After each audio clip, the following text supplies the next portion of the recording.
Boa tarde, alunos do sexto ano. Espero que todos estejam bem, que todos estejam se cuidando, fazendo suas atividades remotas em casa, certo? Hoje vamos dar continuidade às nossas aulas remotas.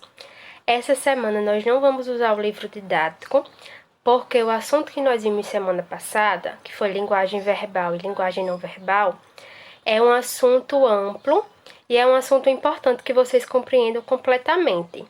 Só que no livro didático de vocês só tem apenas uma atividade sobre esse assunto. Então eu não quero seguir para outro conteúdo sem que antes vocês entendam bem esse conteúdo e compreendam da melhor forma possível. Então essa semana nossa atividade vai ser uma atividade extra do livro didático, porque os próximos assuntos são fonemas e letras, então já é um assunto mais difícil e vocês devem compreender bem esse para que a gente possa seguir para o próximo assunto, certo?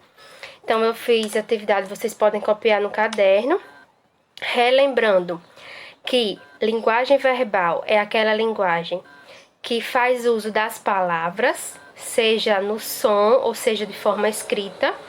Já a linguagem não verbal é aquela linguagem que faz uso das imagens, das figuras, uma linguagem que não faz uso de palavras, que não possui palavras, certo? Para refrescar a memória de vocês.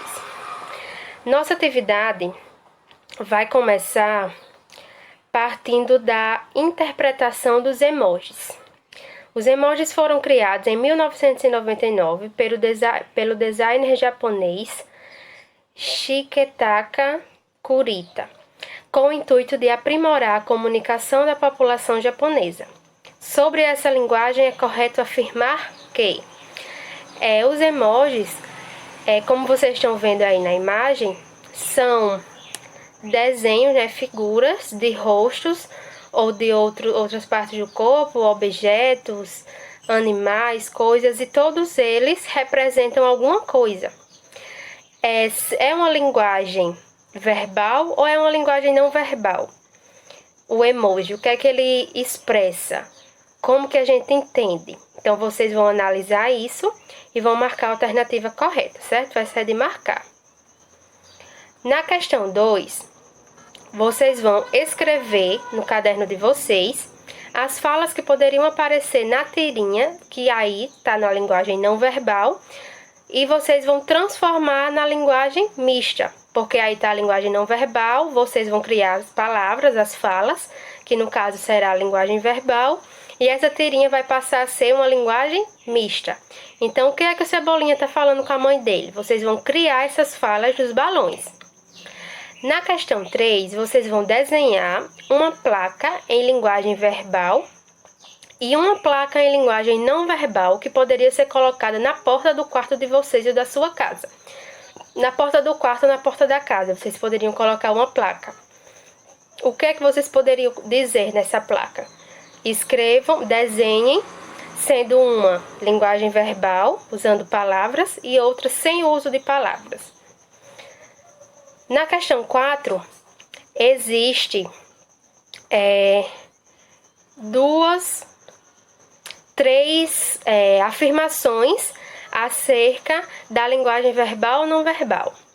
Vocês vão ler, vão interpretar e ver quais delas estão verdadeiras.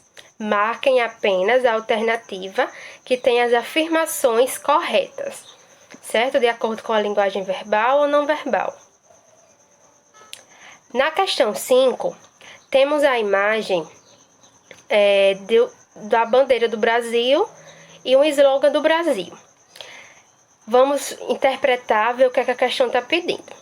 Diz assim: na parte inferior do aviso, existe a indicação de que 2 entidades ecológicas não governamentais são responsáveis pelo anúncio: SOS, Mata Atlântica e Florestas do Futuro.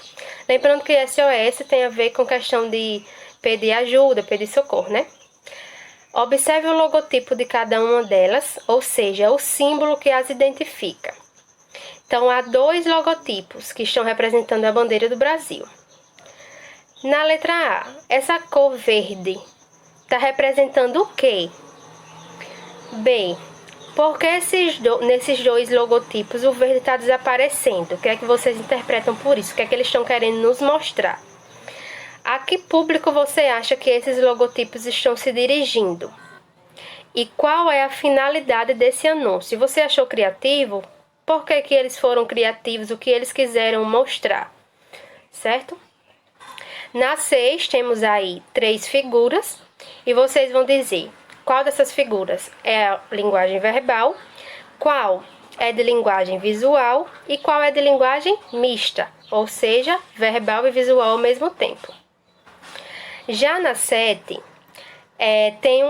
tem gráficos, né, que fala sobre um novo levantamento do IBGE que mostra o número de casamentos entre pessoas da faixa dos 60 anos que cresce desde 2003, a um ritmo 60% maior que o observado na população brasileira como um todo. Então aí temos 4 gráficos. Um fala do aumento do número de casamentos entre as pessoas acima de 60 anos e o aumento do número de casamentos na população brasileira no geral. No primeiro gráfico, ele delimita a idade, né, as pessoas acima de 60, e no segundo gráfico ele fala no geral, a população inteira. Já no gráfico de baixo, os gráficos abaixo falam em população com mais de 60 anos no mercado de trabalho. Em 2003, a gente viu que 31% dos idosos a partir de 60 anos estão no mercado de trabalho e hoje vimos que 38 deles estão no mercado de trabalho. Então, houve um aumento, né?